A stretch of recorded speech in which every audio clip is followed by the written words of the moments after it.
ప్రకాశం జిల్లా మార్కాపురం పట్టణంలోని బాలుర హై స్కూల్లో ఉన్న భవిత సెంటర్లో దివ్యాంగులకు ట్రై సైకిళ్లను పంపిణీ చేశారు.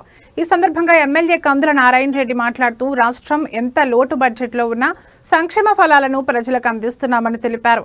కానీ వైసీపీ నాయకులు తమపై బురద చల్లే కార్యక్రమం చేపట్టారని ఆరోపించారు. 6 సూపర్ 6 హామీలలో ఇప్పటికే 4 హామీలను అమలు చేశామని ఆయన అన్నారు. త్వరలోనే మిగతావి పూర్తి చేస్తామని ఆయన తెలిపారు. ఇప్పటికైనా ప్రజలు పనిచేసే టీడీపీ ప్రభుత్వాన్ని ఆదరించాలని ప్రజలను ఎమ్మెల్యే కందుల నారాయణ రెడ్డి కోరారు.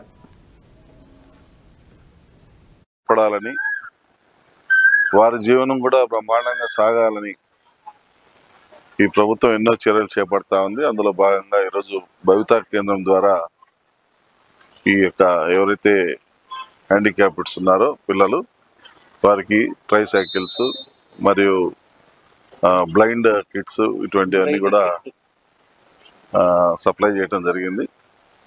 వారి ఫ్యామిలీస్ కూడా ఎంతో హ్యాపీగా ఆనందంగా ఉన్నారు. ఎందుకంటే ఈ ప్రభుత్వం మాపై దృష్టి పెట్టి మా పిల్లల జీవన విధానాన్ని మెరుగుపరిచేదానికి ప్రభుత్వం తీసుకుంటున్నటువంటి చర్యని అభినందిస్తా ఉన్నాం. మీరు మీ ప్రభుత్వం చల్లగా ఉండాలని చెప్పి వాళ్ళు నిండు మనసుతో ఆశీర్వదిస్తా ఉన్నారు. వారికి హృదయపూర్వకంగా అభినందనలు, నమస్కారాలు తెలియజేస్తా ఉన్నాం. ఈ ప్రభుత్వం అనేది పేదవాడికి అన్ని రకాలుగా అండగా నిలబడి కష్టపడి పనిచేసేటువంటి ప్రభుత్వం అని ఈ పాటికి అర్థమైంది.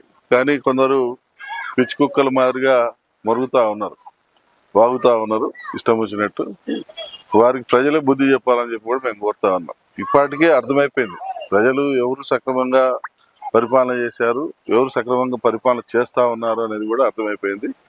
ఓ పక్క పెట్టుబడులు లేకుండా ఈ రాష్ట్రం దివాలా తీసి రాష్ట్రంలో ఉన్నటువంటి ఆర్థిక వ్యవస్థ అంతా కూడా కుదేలైపోయి రాష్ట్రం అంతా కూడా తిరగబడేటువంటి పరిస్థితి వచ్చినటువంటి సందర్భాన్ని నుంచి ఈరోజు రాష్ట్రం